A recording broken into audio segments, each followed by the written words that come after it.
Hello and welcome friends. मैं हूं आकाश कोटनाला। आप देख रहे हैं yoga and Ayurveda science YouTube channel. दोस्तों, आज फिर से न्यू टॉपिक न्यू लेक्चर लेकर के मैं आपके बीच उपस्थित हूं।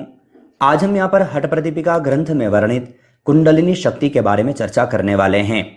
आप सभी को बता दें, योग के अन्य ग्रंथों से संबंधित, हठ प्रदीपिका घेरण संहिता से संबंधित आपको चैनल पर 650 प्लस लेक्चर्स दिए जा चुके हैं। आप इन्हें देख सकते हैं, कुछ नया सीख सकते हैं। हमने हठ प्रदीपिका ग्रंथ की सीरीज प्रारंभ की है, जिसके अंतर्गत अभी तक हम यहाँ पर आपको 25 प्लस लेक्चर्स यहाँ पर दे चुके हैं। इसी को आगे बढ़ाते हुए आज हम यहाँ पर कुंडलिनी शक्ति के बारे में चर्चा करेंगे। कुंडलिनी शक्ति का तात्पर्य हम यहाँ पर जानेंगे, इसका अन्य नाम क्या क्या है वो हम यहाँ पर जानेंगे, इसके जागरण के उपाय क्या हैं वो सब के बारे में हम यहाँ पर चर्चा करने वाले हैं। ये सब के बारे में हम प्रारंभ करें उससे पूर्व ग्रंथ का परिचय हम रिपीट करें। तो जैसे कि हमने पहले भी देखा था कि हठ प्रदीपिका जो एक ग्रंथ है, हठ योग का एक मुख्य ग्रंथ माना जाता है। हठ योग के अनेकानेक ग्रंथ हैं, उनमें से हठ प्रदीपिका जो कि एक मुख्य ग्रंथ माना जाता है, इसके प्रणेता स्वामी स्वात्माराम जी हैं। आगे ध्यान दीजिएगा, जिस कुंडलिनी शक्ति के बारे में हम चर्चा कर रहे हैं, इसका वर्णन तृतीय उपदेश में प्राप्त होता है। ये जो ग्रंथ है 4 उपदेशों में विभाजित है। तृतीय उपदेश के प्रारंभ में ही हमें यहाँ पर कुंडलिनी शक्ति के बारे में पढ़ने को मिलता है। अब सामान्य परिचय आप यहाँ पर जान चुके हैं। अब हम अपना जो मुख्य जो टॉपिक है इसे प्रारंभ करें। तो इससे पूर्व हम यहाँ पर कुंडलिनी शब्द का अर्थ यहाँ पर जानने वाले हैं कि आखिर कुंडलिनी शक्ति को कुंडलिनी कहा क्यों जाता है।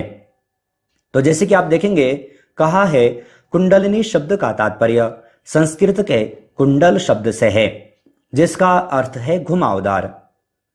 तो जो जिस कुंडलिनी शक्ति के बारे में हम चर्चा कर रहे हैं, इसमें 2 शब्द हैं, एक है कुंडलिनी और एक है शक्ति।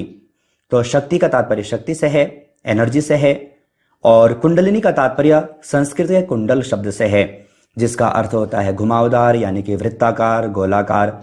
तो कहा है कि यह जो कुंडलिनी शक्ति है, यह मूलाधार क्षेत्र में सर्प की भांति कुंडली मारकर सोई हुई होती है, इसलिए इसे कुंडलिनी कहा जाता है। तो यह जो कुंडलिनी शक्ति है, इसका जो मूल जो स्थान है वह हमारा मूलाधार क्षेत्र है। मूलाधार, स्वादिष्ठान आदि जो चक्र हैं, इनके बारे में हम पूर्व के लेक्चर्स में चर्चा कर चुके हैं। तो यहाँ पर कहा कि जो कुंडलिनी शक्ति का जो मूल जो स्थान है वह मूलाधार क्षेत्र है, जहां पर यह सर्प की भांति, जिस प्रकार से सर्प यानी कि सांप कुंडली मार करके सोया हुआ होता है, वृत्ताकार में सोया हुआ होता है, तो उसी प्रकार से यह जो कुंडलिनी शक्ति है 3.5 लपेटे मार करके, 3.5 लपेटे खा करके यह मूलाधार क्षेत्र में सोई हुई होती है। तो ये यहाँ पर आपको कुंडलिनी शब्द का अर्थ समझना है कि आखिर इसे कुंडलिनी कहा क्यों जाता है। और शक्ति, क्योंकि यह शक्ति है, तेज रूप है, इसलिए इसे शक्ति कहा गया। आगे आप यहाँ पर देखेंगे, अगर जो हम कुंडलिनी का परिचय यहाँ पर प्रारंभ करें ग्रंथ के अनुसार, तो आप देखेंगे 3रे अध्याय के प्रथम ही श्लोक में हमें पढ़ने को मिलता है, सशेव लवन धात्रीणाम यथा धारो हि नायकः सर्वेषां योग तंत्राणाम तथा धारो ही कुंडली। देखो, ध्यानपूर्वक समझे, मैं आपको ग्रंथ के अनुसार समझा रहा हूं। अगर आप एग्जाम की दृष्टि से यह लेक्चर देख रहे हैं तब भी आपके लिए यूजफुल है, और सामान्य तरीके से भी अगर जो आप ये लेक्चर देख रहे हैं तो आपके लिए यूजफुल है। क्यों? क्योंकि यहाँ पर हम सिर्फ और सिर्फ ग्रंथ के अनुसार चर्चा कर रहे हैं, सामान्य किसी व्यक्ति के अनुसार नहीं, या फिर अपने अनुसार नहीं, सुनाई बातों के अनुसार नहीं, ग्रंथों के अनुसार, ग्रंथों में जो बताया गया है उसके अनुसार यहां पर बता रहे हैं। तो कहा ससे लवन धात्रीणाम यथा धारो हि नायक सर्वेषां योग तंत्राणाम तथा धारो ही कुंडली। कहा कि जिस प्रकार सर्पों के स्वामी कौन है? शेषनाग सर्पों के स्वामी हैं, साथ ही पर्वत, वन सहित संपूर्ण पृथ्वी के आधार भी हैं। तो आपने शेषनाग देखा है, शेषनाग के बारे में हमें ग्रंथों में पढ़ने को मिलता है। तो कहा भी जाता है कि पृथ्वी शेषनाग पर टिकी हुई है।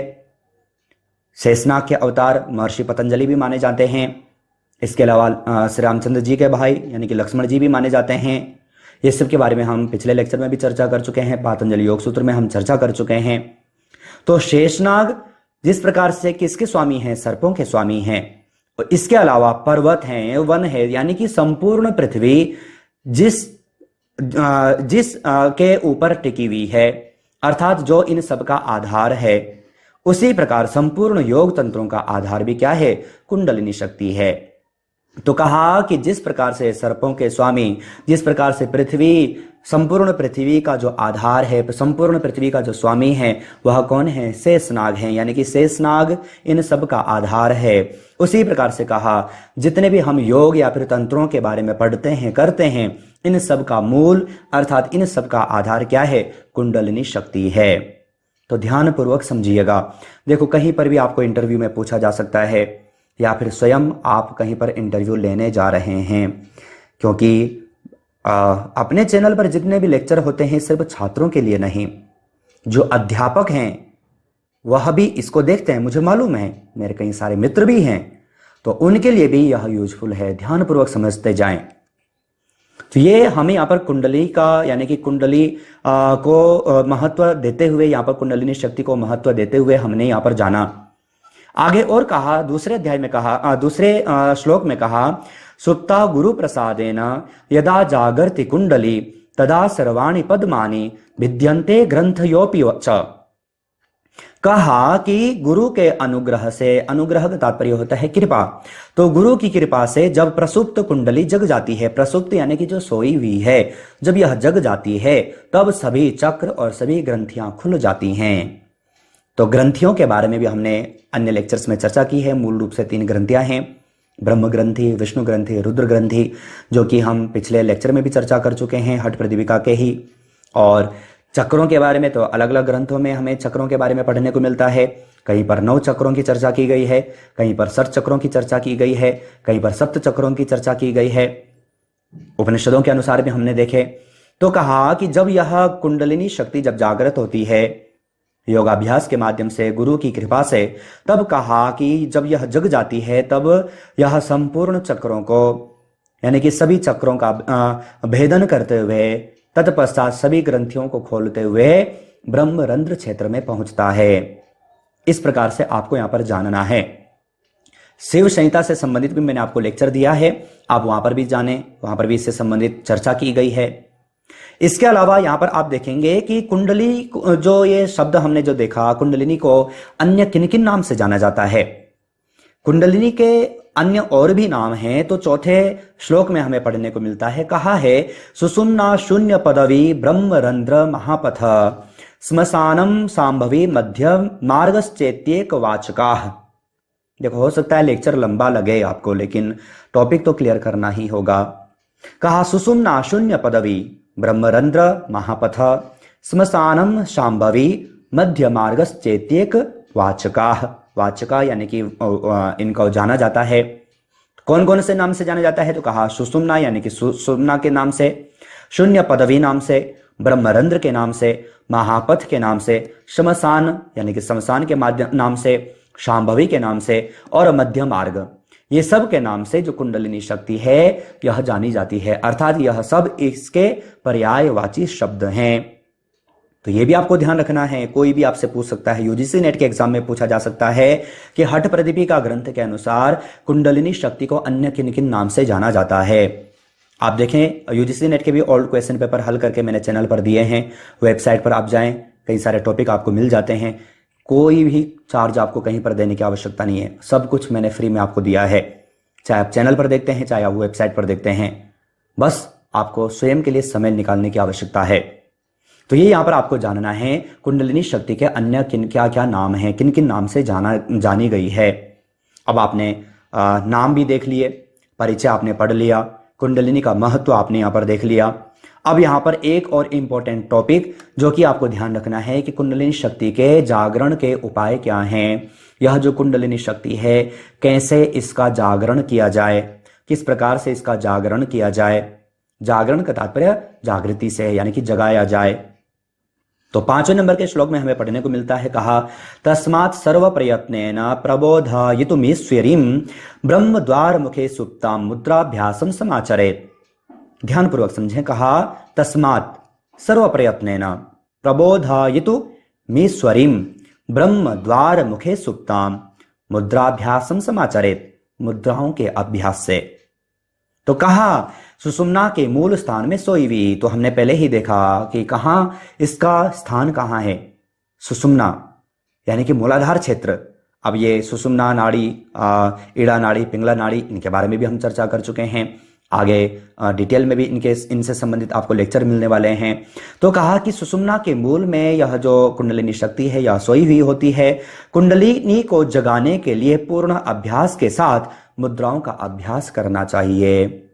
तो यहां पर भी और अन्य ग्रंथों में भी आप देखें, योग कुंडली उपनिषद को पढ़ें, वहां पर भी कुंडलिनी शक्ति के जागरण के बारे में वहां पर बताया गया है। पूरा उपनिषद ही कुंडलिनी शक्ति के ऊपर है। हमने इससे संबंधित भी लेक्चर दिए हैं आपको, वहां पर भी आपको पढ़ने को मिलेगा। तो यहां पर ध्यानपूर्वक समझें। कहा कि जो यह कुंडलिनी शक्ति है इसको जगाने का एकमात्र अभ्यास क्या है, तो मुद्राओं का अभ्यास। मुद्राओं के अभ्यास से जो यह कुंडलिनी शक्ति है यह जागृत होती है। इसका खैर पैकेज भी है जिसमें कि अन्य प्राणायाम भी आते हैं, योगाभ्यास भी आते हैं। जो साधक कुंडलिनी शक्ति जागरण के, यानी कि अब सामान्य व्यक्ति तो इस प्रकार से कर नहीं सकता, करना भी नहीं चाहिए, लेकिन जो योगी हैं जो इस प्रकार से साधना करते हैं तो उनका एक पैकेज है। इसमें कुछ आसन भी आते हैं, कुछ प्राणायाम भी आते हैं और मुद्रा भी आती हैं। तत्पश्चात इन सब के अभ्यास से और गुरु की कृपा से यह कुंडलिनी शक्ति जागृत होती है। तो ये सब कुछ आपको जानना है। मैंने आपको पहले ही कहा था कि लेक्चर हो सकता है लंबा लगे, लेकिन टॉपिक आपका क्लियर होना चाहिए। मुझे नहीं लगता कि इससे संबंधित आपको कोई भी प्रश्न रहे। कई सारी चीजें आपको और भी जगहों पर पढ़ने को मिलेगी, लेकिन ग्रंथ के अनुसार जो दर्शाया गया है वह यही है। आगे आप सभी जानते हैं, लेक्चर के अंदर में कुछ प्रश्न मैं आपको देता हूं। अगर आप चाहें तो इनका सही आंसर वीडियो के कमेंट बॉक्स में भेज सकते हैं। ये प्रश्न इसलिए हैं कि आप स्वयं का टेस्ट ले सकें। इसलिए प्रथम प्रश्न आपको दिया गया है, निम्नलिखित में से कुंडलिनी शक्ति के अन्य नाम हैं शांभवी, महापथ, शून्य पदवी। ये सभी अन्य किस किस नाम से कुंडलिनी शक्ति जानी जाती है? सही आंसर छांट करके वीडियो के कमेंट बॉक्स में भेजिएगा। दूसरे प्रश्न की ओर चलें। निम्न में से कुंडलिनी शक्ति के जागरण से जागृत होते हैं। षट चक्रों का जागरण होता है, ग्रंथियों का जागरण होता है। उपरोक्त तो दोनों कोई नहीं। तो जब कुंडलिनी शक्ति का जागरण होता है तो इसके अलावा किन किन का जागरण होता है आपसे पूछा गया है। सही आंसर छांट करके वीडियो के कमेंट बॉक्स में भेजिएगा। तीसरे प्रश्न की ओर चलें। निम्न में से हठ प्रदीपिका के अनुसार हठ सिद्धि के लक्षण हैं शरीर में हल्कापन, पसीना आना, भूख प्यास लगना, कोई नहीं। सही आंसर क्या है छांट करके वीडियो के कमेंट बॉक्स में भेजिएगा। आपको इस प्रकार से और भी कई सारे प्रश्न ई बुक के माध्यम से दिए गए हैं। चैनल की ओर से 3 ई बुक पब्लिश की जा चुकी हैं, जिसमें आपको ढेरों सारे प्रश्न 500, 1000 प्लस, 1500 प्लस MCQ दिए गए हैं।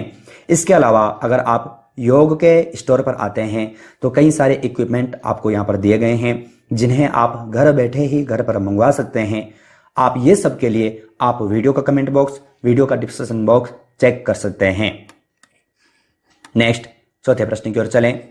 निम्नलिखित में से कुंडलिनी शक्ति का वर्णन किस अध्याय में है? प्रथम, द्वितीय, तृतीय, चतुर्थ।